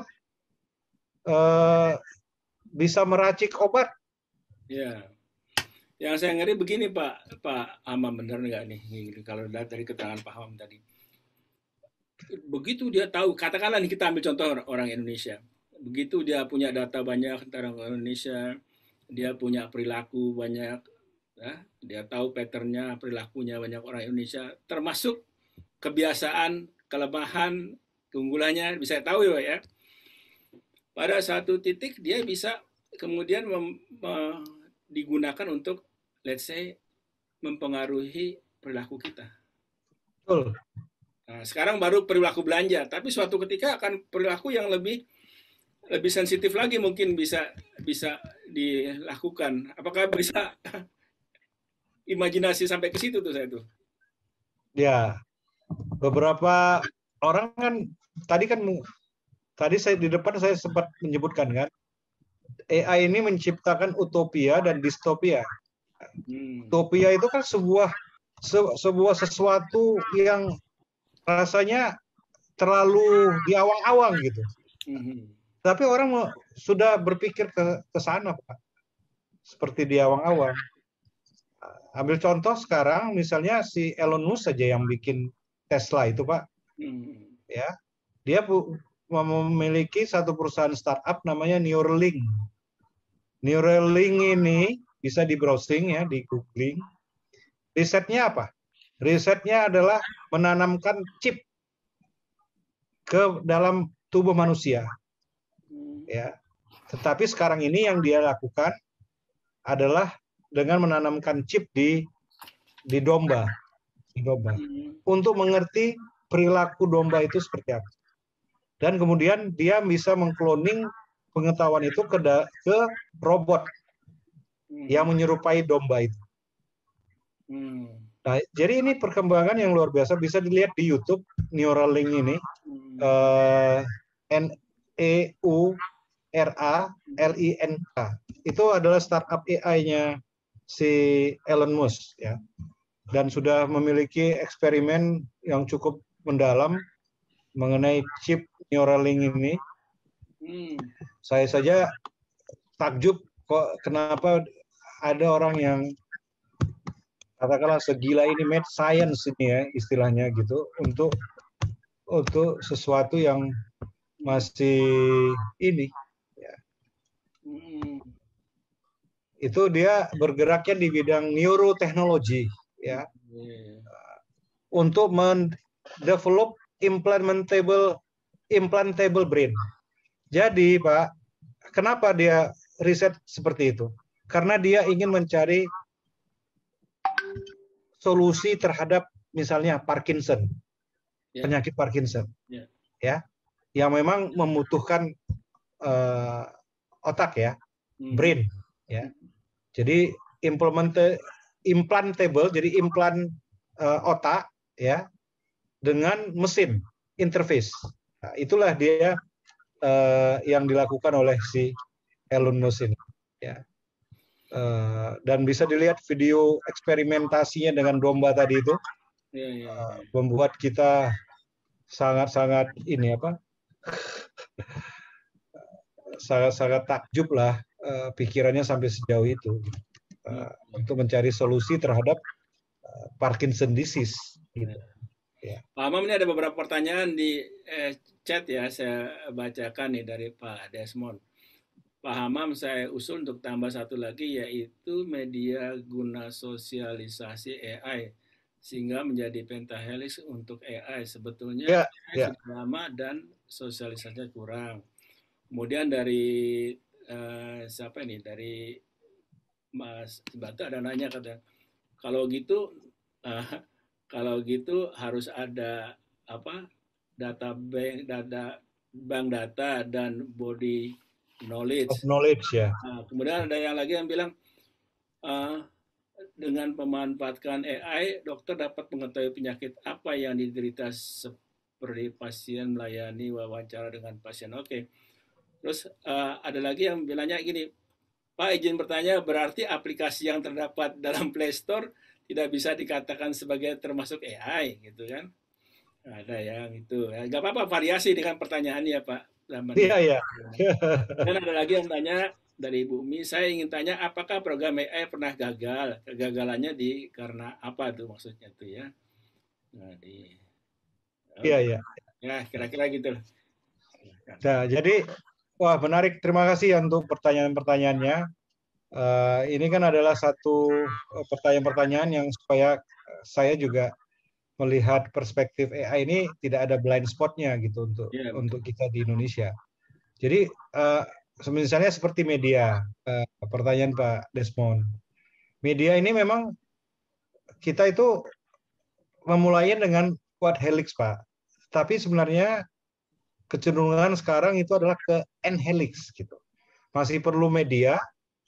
Kalau kita bicara tentang startup company, kita masih punya venture, harus perlu venture gitu ya.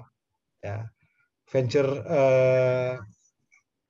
capital ya untuk dan kemudian harus ada incubation gitu. Ya, proses incubation yang terkait dengan regulasi, kemudian sandboxing seperti fintech kan harus ada proses sandboxing ya. Kalau yang namanya itu pinjol ya, yang lagi rame-rame itu ya, apakah pinjol itu pakai AI atau enggak gitu, ya kan? Itu kan bagian dari fintech. Banyak yang ini juga palsu kan, ternyata. Ya. Jadi memang betul media. Sementara ini kami masukkan media itu ke dalam industri media Pak Desmond. Jadi ya tetap media itu harus bagian daripada N-helix lah ya. Kemudian mengenai bank data dan ini sudah jelas body of knowledge ya kita memang bicara tentang time series. Kalau data untuk mengatasi banjir misalnya, berapa kali sih banjir Jakarta ini terjadi yang besar? Siklusnya seperti apa? Apa penyebab banjir itu? Apakah karena hujan yang turun atau karena ada perubahan cuaca? Ya.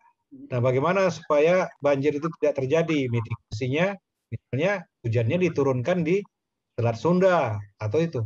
Tapi untuk mencegah awan di Selat Sunda ataupun di Pulau Seribu, tentu perlu pengetahuan oleh sebuah.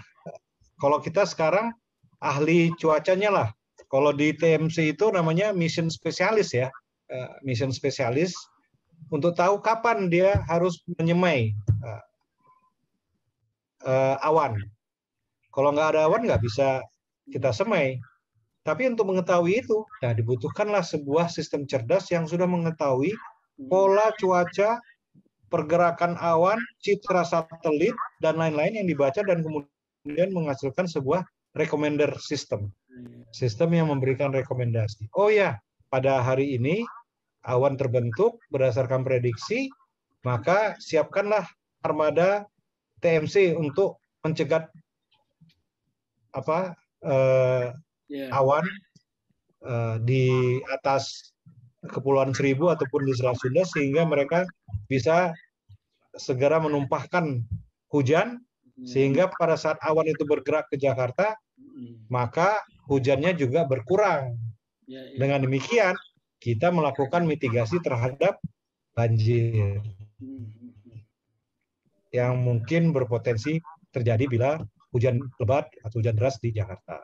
Nah, demikian juga begitu banyak data-data yang berbagai sektor itu tadi. Ya, kalau mau bicara tentang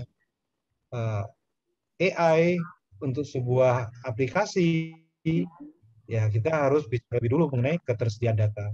Seperti yang tadi saya contohkan, data itu tidak mudah untuk dikumpuli. Ada ego sektoral.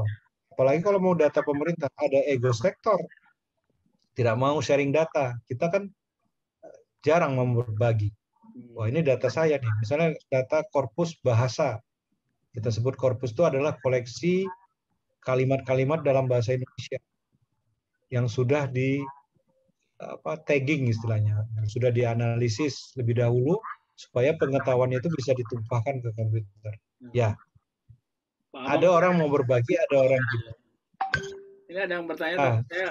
Kalau yang Play Store ada yang program AI, ada yang bukan program AI di situ. Tergantung peta di Play Store, ya. Google Map ada AI, ada AI-nya. Kemudian ada aplikasi lain, misalnya aplikasi untuk untuk melakukan retail, belanja retail, bisa saja ada AI-nya. Jadi tidak definitif semua yang ada di Play Store itu dimasukkan dalam kategori memiliki AI. Gitu. Ini ada pertanyaan, Pak. Ya. Mungkin saya sendiri agak susah nih, nggak ngerti. Pak, izin bertanya lagi. Untuk membuat suatu AI dalam bidang frekuensi denyut jantung ataupun kecepatan darah, lebih baik memperdalam Python atau Prolog, Pak? Menurut Bapak, yang mana yang baik? Karena penyakit hipertensi termasuk salah satu angka kematian tertinggi di dunia saat ini, termasuk di Indonesia. Pak Hamam, tangkap nggak? Kalau nggak, saya minta si pembicaranya bicara langsung ini. Kayaknya dokter ya? Ya, itu gimana? Jadi saya bisa jelaskan. Di sini ada Python, ada Prolog. Ini adalah dua bahasa programming ya. Bahasa programming. Kalau dulu kita kenal namanya mungkin Fortran, ada Basic. Mungkin Pak Wendy belajar lah Basic ya. Iya. Kemudian dari Basic, zamannya saya belajar AI karena basisnya adalah knowledge base AI, ya, bukan seperti sekarang yang namanya machine learning itu bukan lagi knowledge base AI, tapi adalah stochastic base proses gitu, neural network ya. Nah, pada saat saya mengembangkan knowledge base AI seperti expert system, itu kita pakai Prolog. Nah, tapi Quintus Prolog ini adalah bahasa programming yang dibeli oleh BPPT pada tahun 1989 dan dipasang di komputer Sun Microsystem. Itu Pak Aswin. Saya ingat banget itu. Jadi pada saat itu memang komputer Sun Microsystem itu ya adalah komputer yang sekarang kita kenal sebagai komputer yang besar-besar ya di situ. Tapi Prolog itu tidak lagi sekarang digunakan untuk mengembangkan knowledge based system. Sehingga Python yang paling banyak digunakan. Sebenarnya banyak sekali bahasa programming lain untuk AI yang bisa kita gunakan. Tetapi untuk kasusnya yang diminta oleh Bu Rima ini betul kalau ingin mengembangkan aplikasi-aplikasi AI yang berbasiskan pada data, pada yang namanya neural network, learning gitu ya, maka gunakan Python, saya kira udah bisa. Ya. Serang saya sendiri blank, saya sendiri berhenti. Dulu kan ya Pak, Basic, Fortran sama C lah paling cuma segitu. Ya, Basic, Fortran, C. Kemudian pas lompat ke C++, kita udah mulai hilang tuh. Jadi birokrat. Pak Arit udah tahu ya, ganggu-ganggu Pak Arit tuh. Arit ya. Aduh. Oke. Ada ya, baik, Kak. Ya. Yang bertanya, ada yang menambahkan atau Pak Sukendra? Dari lihat-lihat peta aja tuh Pak Sukendra. Makasih Pak Wendy, Pak Hamam, luar biasa ini Pak Aswin juga tadi memberikan pencerahan. Kami ini terus terang aja pengen tahu aja Pak, pengen denger gitu ya. Tapi apa yang disampaikan Pak Wendy, Pak Hamam juga sudah menjelaskan, itu kan ada sebagian orang merasa ada semacam ancaman begitu ya Pak ya, terhadap teknologi yang begitu rupa mempengaruhi berbagai macam aktivitas manusia, perilaku dan seterusnya lah begitu ya. Ya. Nah, tapi di sisi lain kan Bapak tadi sudah sampaikan Pak Hamam di program-program BPT 2045 dan seterusnya. Ini bagaimana bisa memfilter, sebenarnya tugas BPT kan juga mengkaji mengkaji penerapan dan seterusnya Pak ya. Ini artinya supaya tidak, kan masih ada sisi man behind the gun-nya kan begitu Pak ya? Betul Pak, betul. Ini monggo Pak, kira-kira apa bisa dijelaskan lebih ini lagi Pak, mangga Pak. Makasih Pak.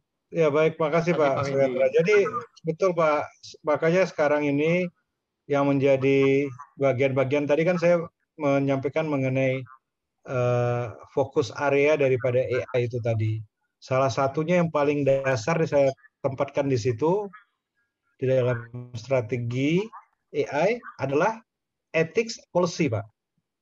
Jadi sebenarnya ethics, policy, governance, ya, standar, gitu ya. Serta kemudian yang sekarang menjadi apa satu pemikiran yang ada di seluruh dunia, yaitu trustworthy. Jadi keterpercayaan dari program AI. Jadi dua hal pokok yang kemarin saya sampaikan juga di dalam pertemuan regional ASEAN, ethical and trustworthy AI. AI yang bisa memiliki ethics gitu, karena sebenarnya AI itu apakah menjadi subjek atau subjek hukum? Bukan. Karena sebenarnya AI itu diajari oleh manusia kan sebenarnya Pak. Tetap ya. Jadi kalau yang namanya ethical AI itu, ya itu harus melihat secara konteks luasnya bahwa data-data yang diberikan kepada sebuah program AI itu memiliki nilai-nilai etik dan terpercaya. Ya kalau nanti ada salah penyalahgunaan dari cerdasnya kita, ya manusia juga cerdas tapi tetap bisa berbuat kriminal kan Pak, ya kan? Ya, bisa melanggar etika, bisa tidak memberikan kepercayaan manusia nih. Nah, kalau program komputer diberikan data-data yang artinya jelek, yang buruk gitu, maka dia juga bisa menghasilkan keputusan yang buruk. Ya, misalnya AI ini dipakai untuk cyber crime misalnya. Kan ini sekarang orang banyak gunakan cryptocurrency, ya, Bitcoin dan segala macam itu kan cryptocurrency ya. Nah itu kalau AI dipakai untuk cara-cara yang jelek, yang tidak etis, ya dia bisa menciptakan sisi buruknya dari teknologi. Dan ini sebenarnya berlaku untuk semua teknologi kan Pak. Teknologi itu sebilah pisau bermata dua. Kalau mau digunakan dengan baik, ya dia akan bermanfaat bagi manusia. Nah, kalau tidak digunakan dengan tidak baik, ya malah akan mendatangkan mudarat, ya kan? Bukan manfaat kepada manusia, mudarat. Jadi ya seperti itu juga perbincangan saat ini mengenai pemakaian aplikasi AI gitu ya. Ini betul-betul sangat penting.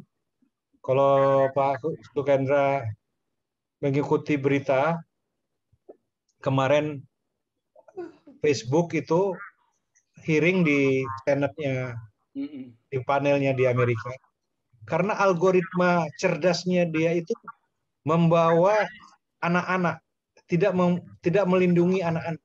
Jadi tidak etis lagi nih algoritmanya yang dibuat oleh Facebook ini, membawa anak-anak ke arah pornografi, membawa anak-anak itu mendapatkan informasi yang salah, yang tidak bermanfaat. Nah ini siapa yang disalahkan? Bukan algoritmanya, tapi pembuat algoritmanya, yaitu ownernya dari Facebook itu.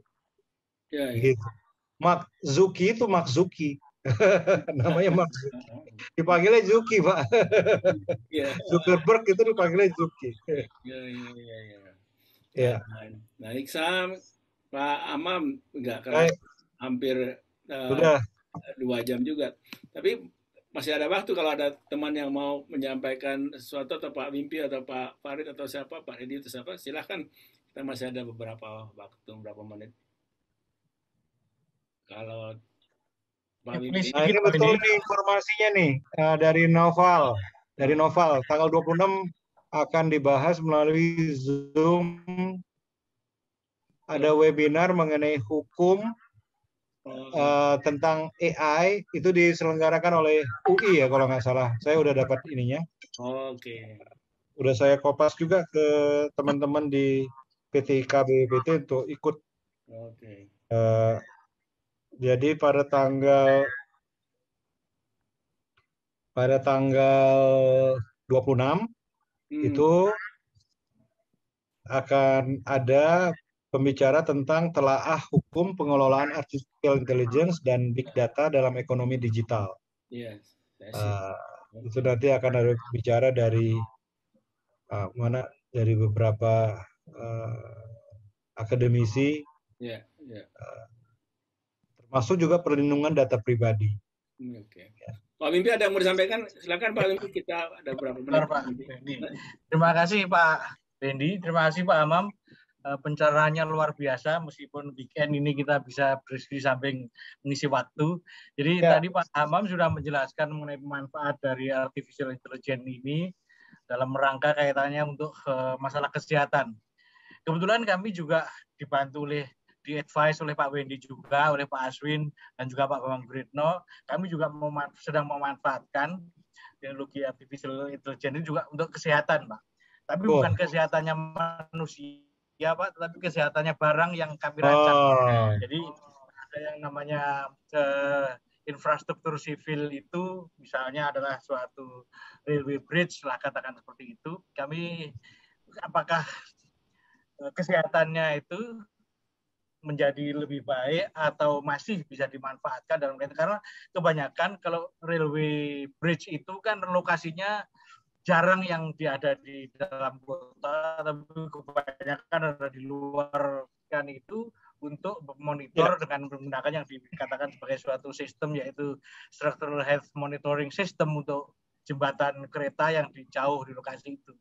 Nah, kami juga memanfaatkan artificial intelligence ini dengan kaitan dengan expert system juga, sehingga kami bisa mengembangkan suatu big data yang besar, sehingga kami bisa mendeteksi kira-kira ini masih dalam posisi sesuai dengan desain awalnya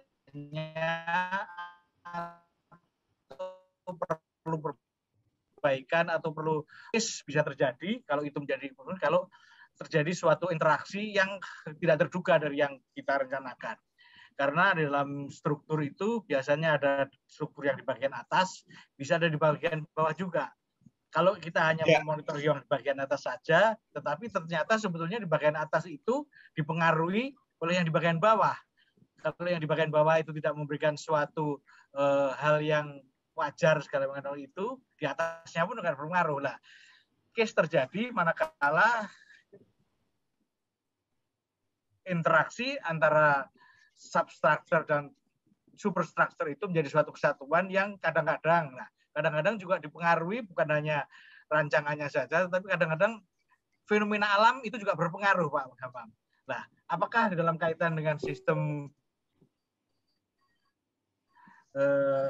kecerdasan artifisial tadi itu juga bisa mendeteksi, artinya fenomena-fenomena yang aneh-aneh dari kejadian tersebut bisa kita kan mendapatkan suatu data yang baik, tetapi bagaimanakah kita dengan kondisi itu bisa memfilter adanya noise, apakah itu memang benar bahwa itu adalah real data yang memang diakibatkan oleh fenomena alam, ataukah itu memang hanya sebagai suatu noise saja sebetulnya. Karena kita susah kadang-kadang untuk bisa membedakan antara itu adalah real data yang fenomenanya itu susah, tetapi juga itu sebetulnya hanya noise. Nah, itu kira-kira dengan sistemnya artificial ini apakah kami juga bisa menguraikan atau bisa men-tracing, tadi kalau Pak Hamam mengistilahkan men-trace untuk gejala-gejala penyakit dan sebagainya itulah. Apakah dengan sistem yang seperti ini juga, dengan expert system yang ada dan juga kecerdasan artifisial yang ada itu bisa men-trace kira-kira data yang sudah kita bangun besar tadi itu memang fenomena adanya interaksi antara substructure dan superstructure karena akibat adanya alam, ataukah itu memang karena itu hanya noise saja itu, namun barangkali mungkin bisa dicerahkan dengan kondisi yang demikian ini. Terima kasih juga kami dengan Pak Wendy, Pak Aswin, dan Pak Bambang Guritno telah senantiasa mengadvise kami terus dalam kaitan-kaitan yang struktur seperti ini, Pak. Terima kasih, Pak Wendy. Ya. Begitu, Pak Hamam. Baik, Pak. Terima kasih, Pak. Jadi memang menarik nih ya, case-nya Pak Wimpi ini, karena untuk membuat sistemnya itu bisa memberikan rekomendasi ya yang tepat ya, apa ataupun paling tidak memberikan sebuah prediktif modeling ya terhadap sebuah struktur, katakanlah ini jembatan kereta api, maka segala macam data yang bisa menggambarkan mana struktur yang baik, yang masih baik, mana struktur yang tidak baik. Tadi kan seperti ada pasien positif, ada pasien negatif, Pak, gitu. Nah, kedua hal tersebut itu harus diajarkan ke dalam program AI ini, Pak, gitu, Pak Wimpi. Nah, mungkin tadi seperti membedakan antara struktur yang tidak baik atau hanya noise, itu juga harus bisa diajarkan melalui machine learning. Jadi data-data itulah yang saya kira menjadi kunci, Pak, untuk menyatakan bahwa untuk structural health monitoring system yang memiliki kecerdasan, maka data-data itu haruslah yang memenuhi semua kriteria dari sebuah data. Yang namanya big data itu volumenya, variasinya, apakah teks, apakah image, apakah dia video, apakah dia suara. Mungkin Bapak pasang mikrofon di kalau denyit gitu. Kalau denyitnya besar atau gemuruh, ya ini berarti udah pada saat dilewati, nah, itu juga bisa menjadi bagian daripada data untuk struktur jembatan tersebut ya pada saat dilewati oleh kereta api. Nah, kemudian dari situ adalah velocity, seberapa banyak data itu mengalir secara real time. Dalam sehari berapa kali jembatan itu dilewati oleh kereta api. Nah, itu data itu adalah velocity-nya dari data. Sehingga dia bisa ini ya. Dan tadi saya sudah sampaikan volume, variety, kemudian velocity, dan yang terakhir adalah veracity. Ini 4V-nya dari big yang kita kenal dengan big data itu. 4V. Ya, volume, velocity, variety,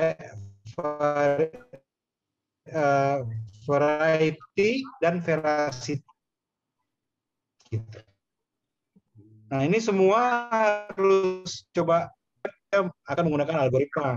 Nah, algoritmanya itu, Pak, yang dimaksud oleh Pak Wimpi ini adalah data yang sudah diberikan makna oleh manusia. Jadi kita sebut label. Karena dia kalau hanya dikasih noise saja, Pak, dia nggak tahu bahwa ini noise atau tidak. Pak Wim, yang ini adalah data benar, gitu, dari data sebuah struktur. Nah, dengan demikian itu, maka pekerjaan di data science ini adalah menyiapkan data yang memenuhi kriteria 4V tadi, plus kita harus melabel atau men-tagging istilahnya data tersebut. Dan kemudian inilah yang akan diekstrak oleh program software tadi. Memang ini menarik sekali karena kemudian nanti masuk lagi ke teori-teorinya machine learning ini. Ada yang disupervisi belajarnya, ada yang belajar sendiri aja gitu mesinnya, ada yang dipaksa untuk belajar. Jadi ya inilah yang bikin bidang AI ini begitu menarik ya, dan tidak one solution for all gitu, enggak. Masing-masing bidang tuh pasti punya customized algoritma gitu. Jadi nggak bisa kita untuk mengatasi bencana dengan mengatasi kesehatan tuh programnya sama gitu, nggak mungkin gitu. Karena data yang diolah juga beda tipenya gitu. Makasih Pak Hamam. Makin yang disebut sebagai infinite approach tadi itu Pak Hamam. Iya betul Pak. Iya. Infinite approach. Baik, terima kasih Pak Wendy. Makin Bapak Ibu semua. Makin tanda petik makin liar kita imajinasi di AI itu. Makin tak terbatas lah, makin tak terbatas itu. Iya. Itu approach ini yang mengakibatkan kita juga kadang-kadang susah dan belum ada referensinya untuk bisa menyampaikan sesuatu itu, Pak. Iya, betul, Pak. Baik, Pak Hamam, terima kasih sekali udah hampir 2 jam kita di-entertain oleh Pak Hamam. Tapi kelihatannya kan diskusinya ini sangat menarik ya.